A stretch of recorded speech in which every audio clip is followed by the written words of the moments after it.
Partly to remedy this, most non-Russian nationalists were given political autonomy.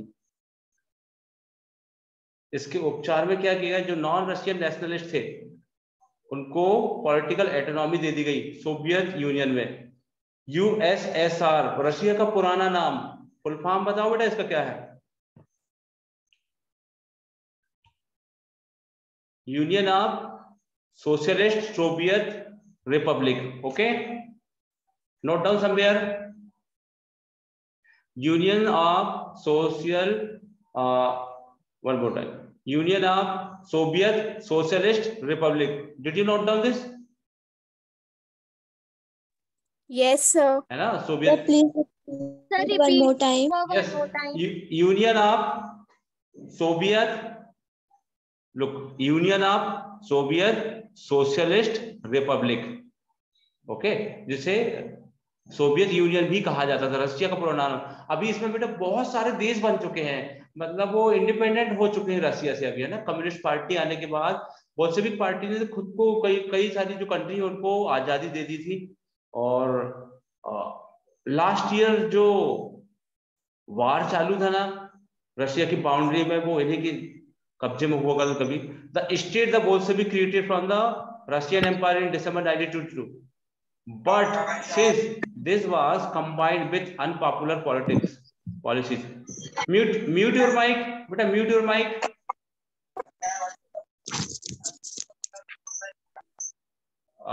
Mute your mic.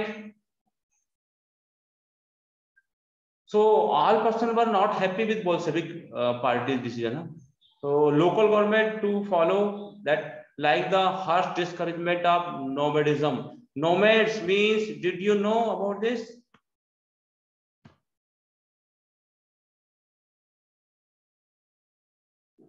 But people who are not living in one place, but move from area to area to earn their living. Okay, you must have seen.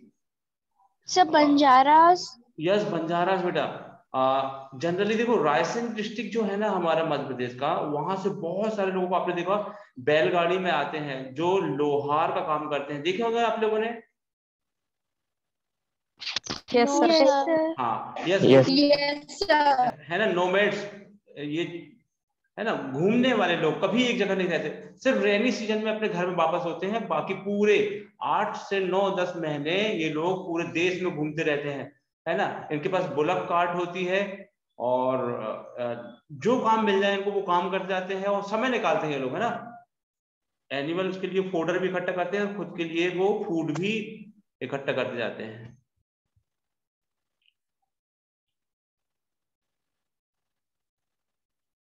Making a socialist society, अब समाजवाद कैसे बना वहां पर, है ना। During the civil war means people were fighting with each other to encroach land, to encroach house, so people have started fighting with each other.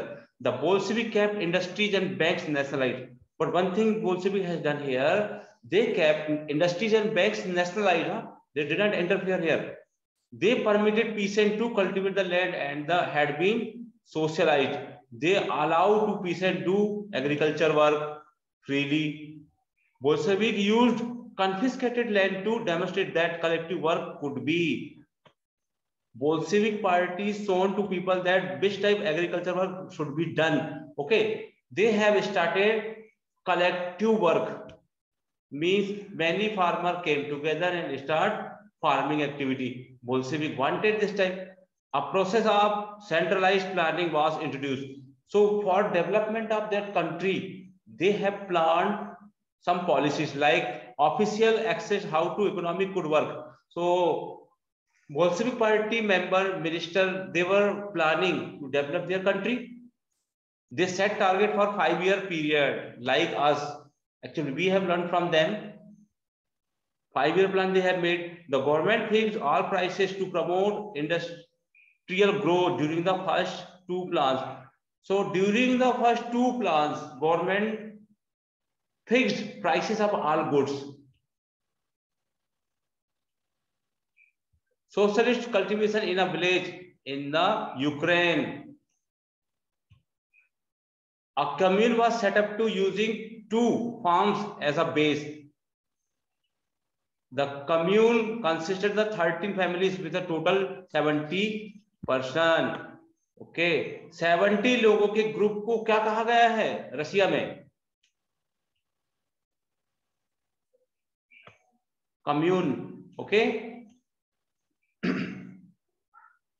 Are you listening?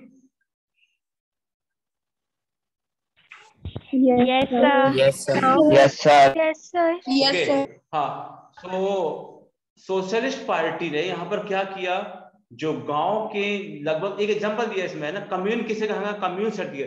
जो 13 family होती थी बेटा, 13 फैमिली, तो जिसमें लगभग 70% होते थे, उनको सभी को एक ही साथ रखा गया और the farm to taken from the farm, और एक साथ खेती का काम दिया गया है ना.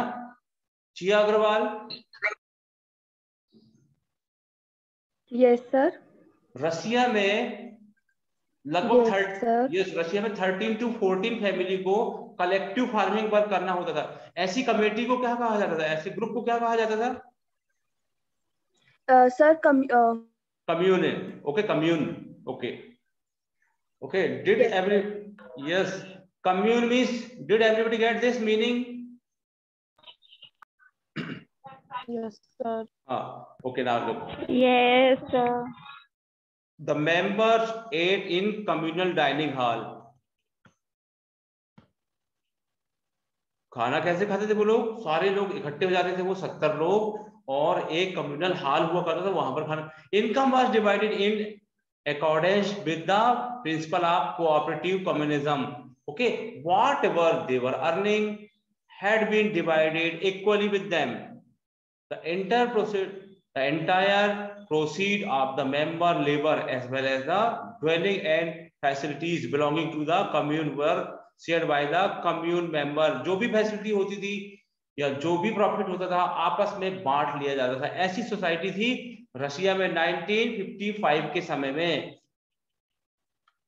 आज के समय में पॉसिबल है क्या? मान लो आप इतने सारे स्टूडेंट हो, आपको बोला जाए कि सबको एक ही घर में रहना है और एक साथ खेती का काम करना है, मतलब हम सबको बोला जाए, अभी पॉसिबल है ये? No, sir. No, sir. नहीं है ना. ओके, sir. So centralised planning led to economic growth. Yes, development तो देखने को मिला. Industrial production increase till 33 by 100% in the case of oil, coal and steel. पिछले कुछ सालों में 100% प्रोडक्शन बढ़ गया रसिया में, है ना. मान लो जितना भी होता था उससे डबल. 5 ईयर प्लानिंग के दौरान रसिया में डेवलपमेंट तो हुआ है. New factory cities came into being, और नए नए इंडस्ट्रीज वाले सिटी भी डेवलप होने लगे अभी. However, rapid construction led to poor working condition. So construction were being done very fast, rapidly. So this led to the poor working condition because they were doing very hard work. In the city of Magnitogorsk, the construction of a steel plant was achieved at 3 years.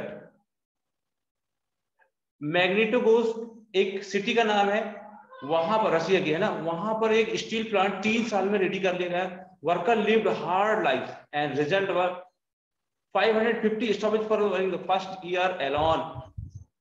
एक नई factory set की गई Russia में, लेकिन पहले ही साल काम शुरू होने में 550 बार काम रोकना पड़ा क्योंकि नई नई फैक्ट्री थी. In living quarter in the winter time at 40 degree below, people had to climb down from the 4th floor. 4 मंजिला इमारत में फैक्ट्री चालू की गई और टेम्परेचर कितना था यहाँ का? -40 degree Celsius. And dash across the street order to go to the toilet. अभी यहाँ पर कोई बेसिक फैसिलिटी नहीं थी इस फैक्ट्री में, है ना. टॉयलेट वगैरह के लिए भी उनको सड़क क्रॉस करके जाना होता था. 4 मंजिला इमारत से ऊपर आना जाना वगैरह, है ना. मींस वर्किंग कंडीशन वर्स्ट थी. तेजी से डेवलपमेंट भले ही हो रहा था वहां पर, प्रोडक्शन इन्होंने डबल तो कर लिया था, बट लेबर के अकॉर्डिंग बिल्कुल सही नहीं था यहाँ पर. N extended schooling system developed. Yes, school भी ओपन किए गए. and arrangement were made for factory worker and peasant for enter universities. Yes, university open की गई, इनके लिए भी, बच्चों के लिए भी व्यवस्था की गई यहाँ पर. Creches were established in factory for children, for women workers. Okay, creches means, yes, what? Mute your mic. Okay, बच्चों की देखरेख के लिए वहां पर क्रीचेस ओपन किए जाते हैं जो वर्किंग वुमेन है उनके. Okay, you can look this factory came to seen as a symbol of socialism. The poster, the smoke from the chimneys is the breathing of Soviet Russia. यही हमारी सांस है. रशिया के एक पोस्टर में कहा गया उस समय के चिमनी से निकलता हुआ धुआं ही हमारी रशिया की सांस है, मतलब डेवलपमेंट हो रहा है. नाउ लोग, children at school in Soviet Russia in the 1930s. इस तरह से स्कूल हुआ करते थे 1930 के आसपास.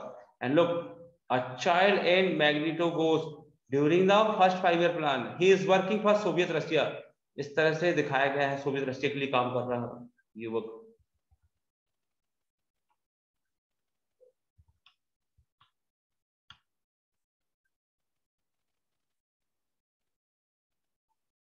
Now look, Stalin and collectivization. Looking this face, yes or no? Yes, sir. Who is he? Yes, sir. Who is he? Who is he? Stalin. Okay, successor of Lenin. The period of the early planned economy was linked to the disaster of the collectivization of agriculture. जो early planned economy थी वो disaster से जुड़ी हुई थी collectivisation की. Collectivisation means working together. Okay, 1927-28 the town in Soviet Russia were facing an acute problem of grain supplies.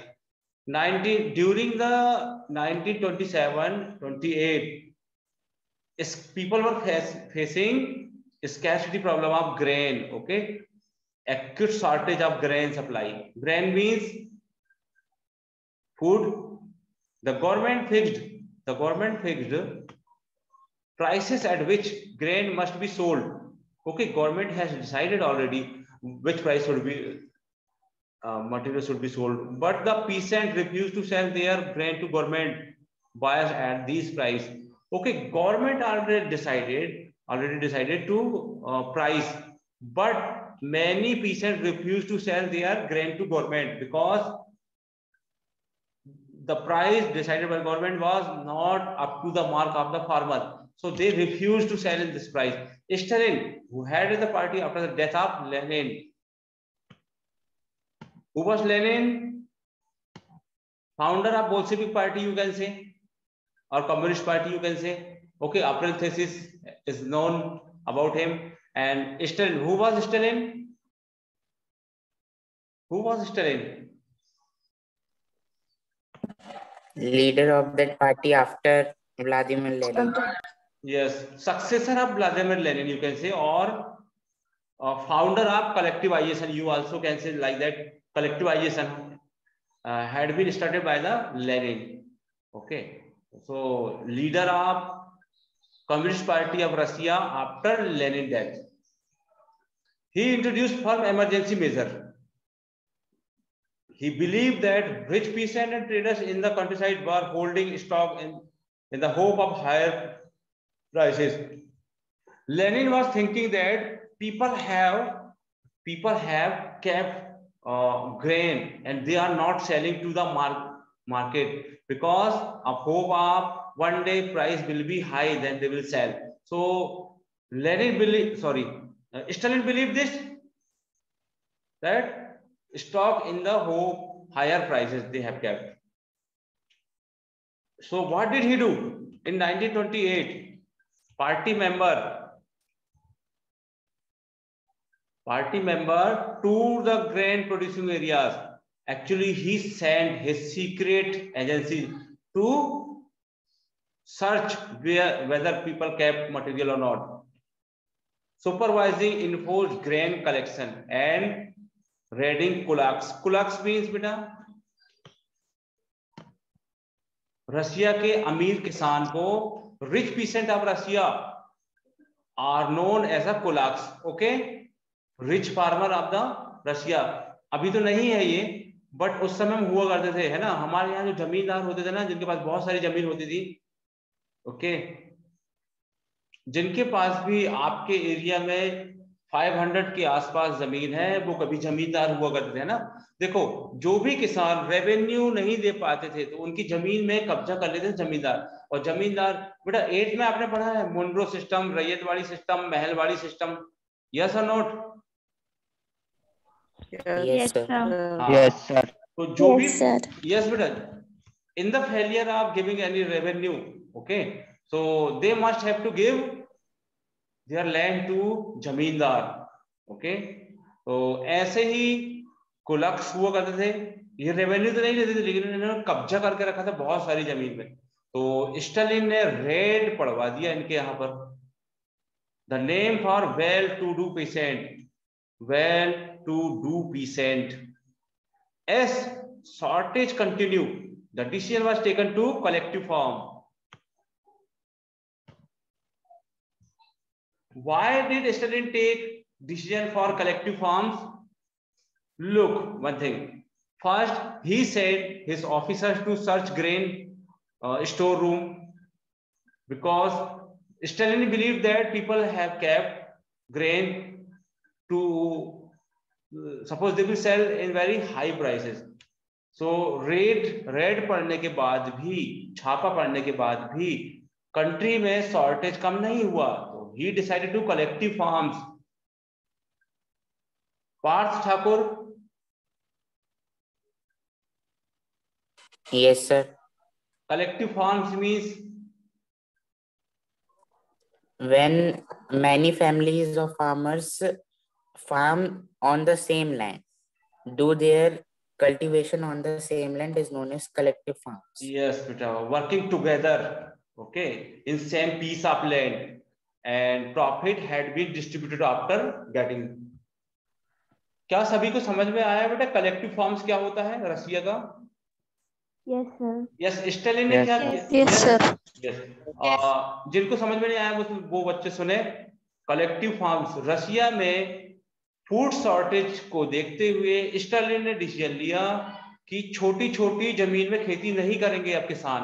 उन्होंने क्या किया, एक गांव में जाकर सारी जमीन को एक बड़ा खेत बना दिया और सारे लोगों को एक बड़े हाल में रख दिया, है ना.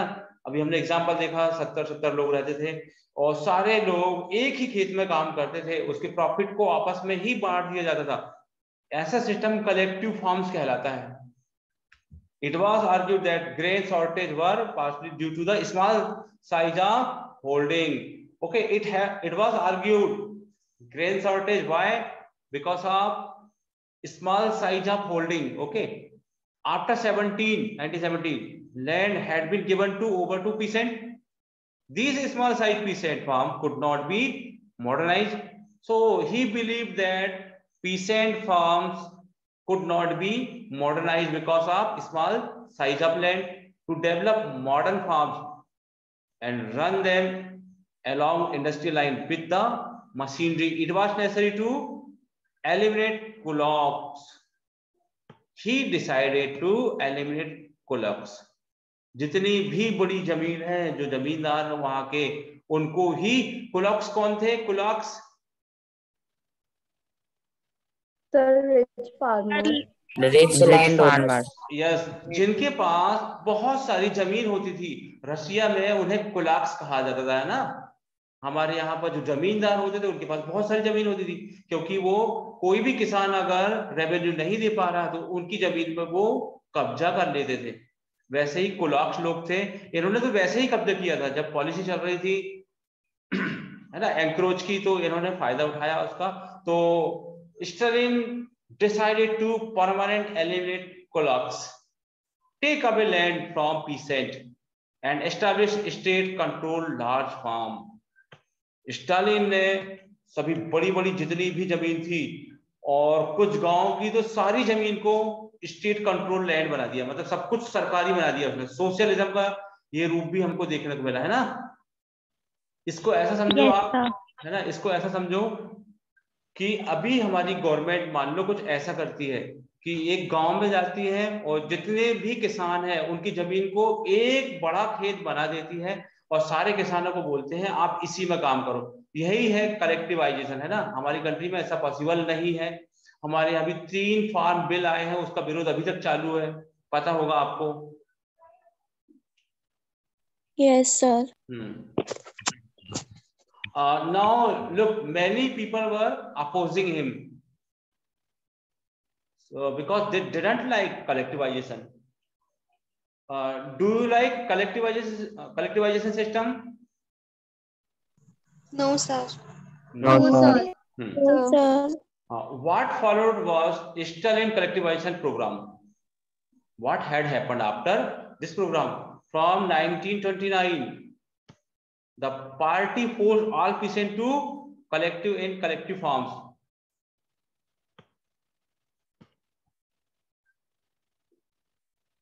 Collective farms was known as kolkhoz. Collective farm, हाँ, बड़ा जो हमने अभी देखा ना, बड़े बड़े खेत जो बना दिए जाते थे गांव के पूरे लोगों के, कुलखोज कहा जाता था उसे। The bulk of land and implements were transfer to the ownership of collective farms. सब कुछ चेंज कर दिया गया था। Peasant work on the land and the kolkhoz profit was shared. Profit को कैसे शेयर करते थे ये लोग फिर?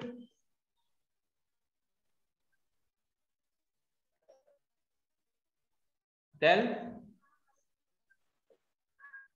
Sir, they Whatever divided. profit they got, they share equally to all the members.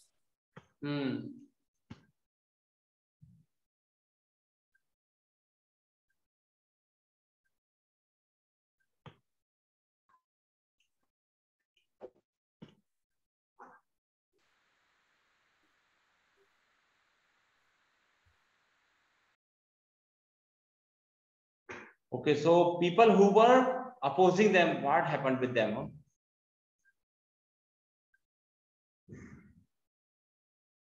Peasant worked on the land and the kolkhoz profit was shared. Enraged peasants resisted the authorities and destroyed their livestock. जो भी इसके खिलाफ जाते थे उनका सब कुछ destroy कर दिया। Between 29-31, the number of cattle fell 1/3.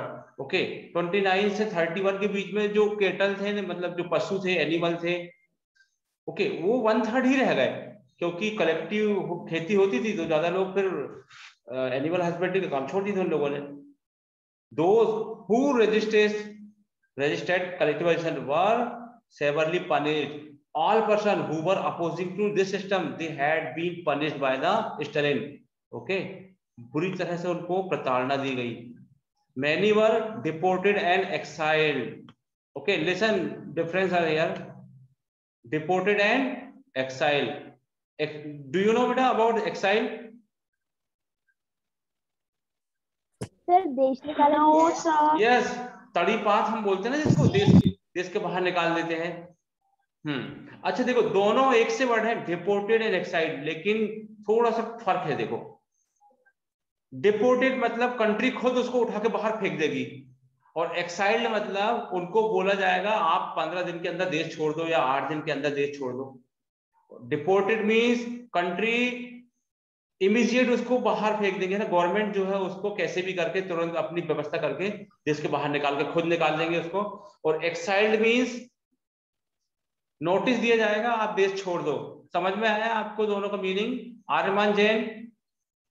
Yes, ma'am. Yes, sir. Tell me difference between deported and exiled.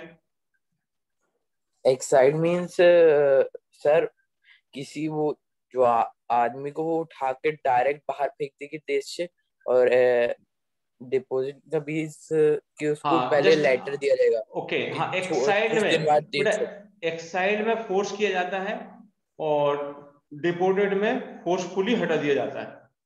Okay, exiled मतलब आप है ना, नोटिस मतलब गवर्नमेंट रूल्स फॉलो करना होता है उसमें।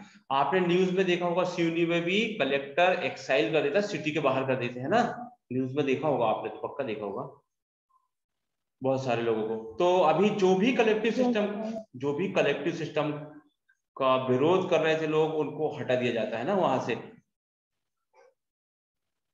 Peasant argued that they were not rich and they were not against socialism. They merely did not want to work in the collective farm for a variety of reasons. बहुत सारी वजह होती है जिससे collective farm में लोग काम करना नहीं चाहते, but Stalin didn't listen anything. Stalin sent them outside of the country who were opposing the collectivization system. Stalin government allowed some independent cultivation. Okay, so after some days, Stalin government allowed some people to do independent cultivation, but treated such cultivators unsympathetically. Okay, बहुत ही ज्यादा demand करने के बाद Stalin कुछ लोगों को independent agriculture work की permission दे दी, लेकिन उनको कैसा ट्रीट किया जाता था, बैड ट्रीट किया जाता था उनको, है ना, उनके साथ अच्छा व्यवहार नहीं किया जाता था। In spite the collectivization, production did not increase immediately. Collectivisation farming के बाद भी प्रोडक्शन एकदम से ज्यादा नहीं बढ़ा है, बैड हार्वेस्ट का सामना करना पड़ा इनको, है ना, 33 में, led to one of the most devastating famine in the Soviet history, over 4 million people died, है ना, लगभग 40 लाख लोगों की डेथ हुई यहाँ पर, है ना, इतना खराब समय आया रशिया में, है ना, चैलेंजिंग टास्क था इनके लिए अभी यहाँ पर भी।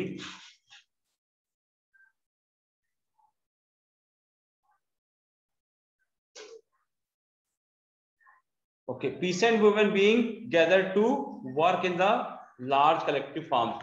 Okay, look, they were standing like they are ready to do work in collective farming.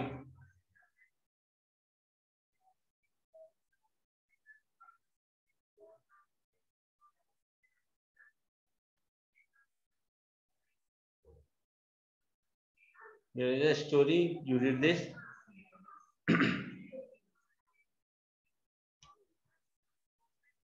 Many within the party criticized the confusion in industrial production under the planned economy.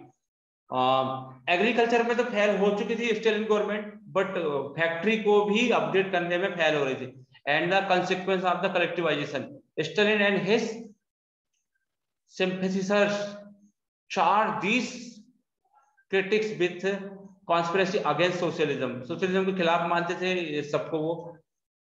Accusations were made throughout the country and 39 over 2 million were in the prisoner labor camps. देखो 2 million लोगों को इन्होंने punishment दे दिया जो भी इनके खिलाफ जा रहे थे, है ना, इस तरह से कंट्री का डेवलप कर रहे थे ये लोग। स्टालिन सारे किसानों को इन्होंने एक जमीन में काम करने के लिए बोल दिया, फैक्ट्री में कुछ नए नए रूल्स लगा दिए, 5 ईयर प्लान बनाए, सबके सब फेल हो गए, लेकिन जो लोग भी इनके खिलाफ जा रहे थे उनको जेल में डाल दिया जाता था या फिर लेबर कैंप में डाल दिया जाता था ना, डिटेंशन रूम हुआ करता था इनके पास। Most were innocent of the crime, बहुत सारे लोग तो इनोसेंट थे, बट नो वन स्पोक, किसी ने बोला भी नहीं for them. A large number were forced to make false confession under torture, इतना बुरा, एंड वर एक्सिक्यूटेड, है ना, इतना बुरा उनको टॉर्चर किया जा रहा था, मारा जा रहा था, उन्होंने अपना जुर्म खुद कबूल, क्राइम नहीं भी किया था उन्होंने, इसके बाद भी पिटाई के डर से उन्होंने जुर्म कबूल कर लिया। Several among them were talented professional, इनमें से बहुत सारे लोग तो टैलेंटेड प्रोफेशनल थे, ना, काम करने वाले लोग थे सब। तो ये था रशिया का समय। एक छोटा सा लेटर है यहाँ पर, आई थिंक दिखा है, this is a letter written by the peasant who did not want to join the collective farm to the newspaper, है ना, एक न्यूज़पेपर था ये, है ना, पीसेंट का न्यूज़पेपर था, जो ज्वाइन नहीं करना चाहते थे कलेक्टिव फार्म, क्योंकि कलेक्टिव फार्म में बच्चों को पढ़ने नहीं दिया जाता था ना। I am a natural working peasant born 1879.